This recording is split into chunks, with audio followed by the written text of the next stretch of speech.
Unpopular opinion.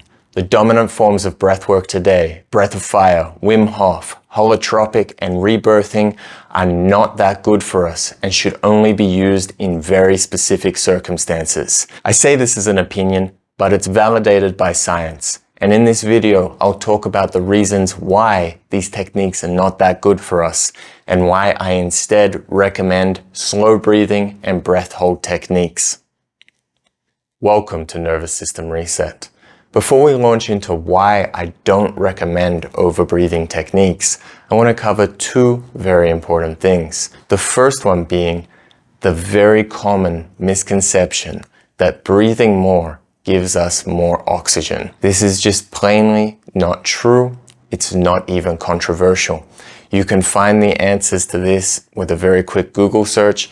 I won't go into it in this video, but I will go into it in a future video. But either trust me or check for yourself very quickly.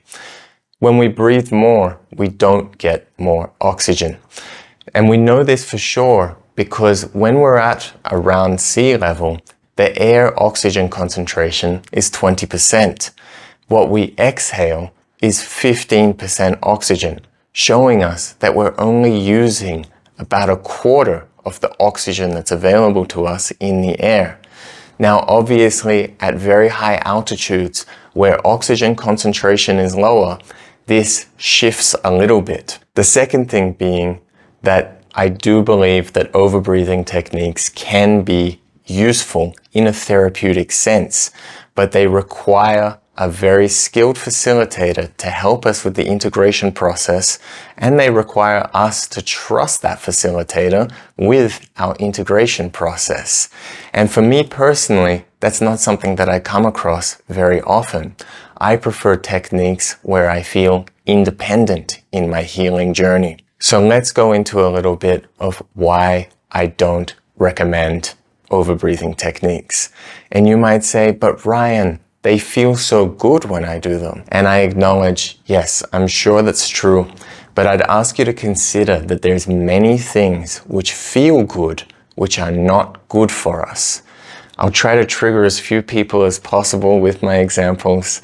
The first one I'll use is ice cream. Feels very good when we're eating it, but if you ate only ice cream, you would very quickly understand that it is not so good for us. We might get a rush of certain chemicals when we eat it, but over time it will degrade our health and it's not a healthy habit to continue. The other one that I'll use is very personal to me, and it might surprise you that before I used to have a very, very bad temper, and honestly, I kind of liked it. I was very repressed with my feelings. I had a lot of trouble expressing myself. So when I finally lost my temper, it felt really good in a sense because I was finally expressing all of these things that I wasn't able to express before. I'll tell you what, the results normally weren't that good. It didn't feel good for me in the long run. And it's something that now I try very hard to work with, to express myself early so that I don't have to get to the point of a huge dam bursting. And these two metaphors are actually much closer to what feels good about overbreathing techniques than you might think. How do these techniques work? Well, what happens is we're not bringing in more oxygen. What we're doing is exhaling more CO2. Now, CO2 is a very important chemical for us for many, many reasons, too many to go into in this video. For what we're talking about now, it's important to understand that CO2 is the primary vasodilator of the body. This means that it allows more blood to enter into the tissues. Blood is the primary carrier of oxygen. When we have blood in the tissues, we also need to get the oxygen from the blood into the cells.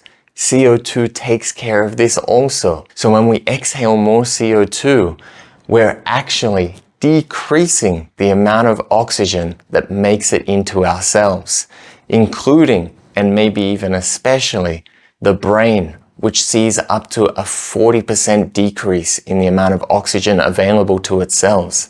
This is likely even higher in areas such as the frontal lobe and the other periphery parts of the brain.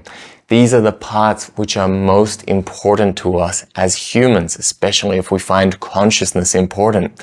The frontal lobe is responsible for our capacity for conscious decision making, our capacity for empathy, and all sorts of higher human cognitive functions like this. What this does is it draws the awareness into the brainstem, where we have our intense emotional experiences. So it's very good for removing the walls around those emotional experiences and letting them release, just like I did when I got angry. But this is very difficult to integrate because it's so much feeling. So it might feel like a very beautiful and very intense release, but after that, it doesn't really lead to long-standing change, as those emotions will just recompress into the brainstem once they're released, as they haven't been understood, they haven't been processed consciously. This is unless we have a very skilled facilitator to help us to do that. This fast breathing pattern is connected directly to the sympathetic nervous system, our fight and flight response. So we tell our body we are in danger. We need to take action. And this leads to a release of a cocktail of different chemicals, adrenaline, noradrenaline, many others, which cause this intense feeling. Now, this might feel very good, especially when our adrenal glands are burnt out from overuse.